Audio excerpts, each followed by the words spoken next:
Social media ہمارے پاس ایک source ہے جس کے ذریعے ہم لوگوں کو بتا سکتے ہیں. آپ دیکھیں آج کے اس ماڈرن دور میں اگر کوئی بندہ کسی مذہبی طبقے کے سامنے یہ بات کرے کہ محمد علی جناح نے یہ ایک سیکولر سٹیٹ بنائی تھی, وہ تو ماننے کے لیے تیار نہیں ہوگا, آپ کا گلا کاٹ دے گا. ہاں ٹھیک ہے, ہاں تو وہ تو نہیں مانے گا, لیکن ان کو منوانے کے لیے آپ کو سٹیپ وائز ہی بتانا پڑے گا کہ کیا ہوا تھا, کیونکہ یہاں تو یہ کنسیپٹ دیا گیا ہے کہ مسلمانوں کے علاوہ کسی کا رہنے کا حق نہیں ہے. اگرچہ ہمارے آئین میں سب کے حقوق ہیں, لیکن پریکٹیکلی انہوں نے کچھ اور بتا دیا. جس طرح قرآن میں کچھ اور لکھا ہے, پریکٹیکلی کچھ اور اسلام انہوں نے بتا دیا. تو اس کے لیے سوشل میڈیا ہمارے پاس ایک سورس ہے کہ آپ آواز بلند کریں.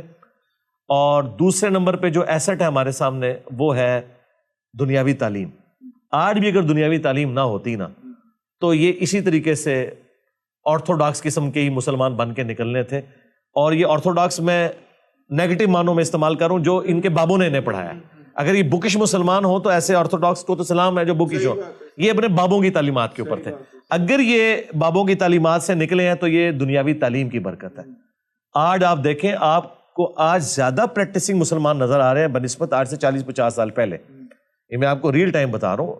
آپ جب پاکستان بن رہا تھا اس وقت جلسوں میں دیکھیں کتنے لوگوں نے داڑیاں رکھی ہوئی تھی.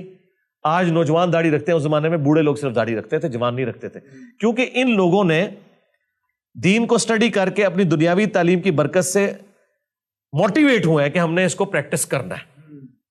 آج اسلام آباد کے کالجز یونیورسٹیز کے باہر اگر آپ کھڑے ہوں آپ کو زیادہ حجاب میں عورتیں نظر آئیں گی بنسبت آج سے 40-50 سال پہلے. ہاں تو یہ چینج کہاں سے آئی ہے؟ یہ کسی دینی جماعت کی برکت ہے؟ نہیں. کیا یہ مولویوں کی برکت ہے؟ نہیں. یہ صرف کریڈٹ جاتا ہے تو دنیاوی تعلیم کو. دنیاوی تعلیم نے آپ کا دماغ کھولا. میں دنیاوی تعلیم کی برکت ہوں. میں یہ کریڈٹ اگر پہلے نمبر پہ کسی کو دیتا ہوں تو میری تعلیم ہے, ٹھیک ہے. پھر میں نے اسٹڈی کیا, اس کے بعد جو علماء کی کنٹریبیوشن ہے ان کی کتابوں سے ہم نے استفادہ کیا, ان کی محنتیں تھی. لیکن اگر میرے پاس دنیاوی تعلیم نہ ہوتی تو یہ سب کچھ میرے لیے ویسے ہی تھا. میں بھی ایک اور مولوی بن کے تو سامنے ایک کلٹ بن کے آ جاتا, ایک فرقہ بنا کے. تو یہ دنیاوی تعلیم برکت ہے. دوسری چیز سوشل میڈیا, یہ دو چیزیں, بس تیسری تو ہمیں کوئی چیز نظر نہیں آتی. یہی چیزیں جس کے ذریعے پھر تبدیلی آئے گی. ہاں جی.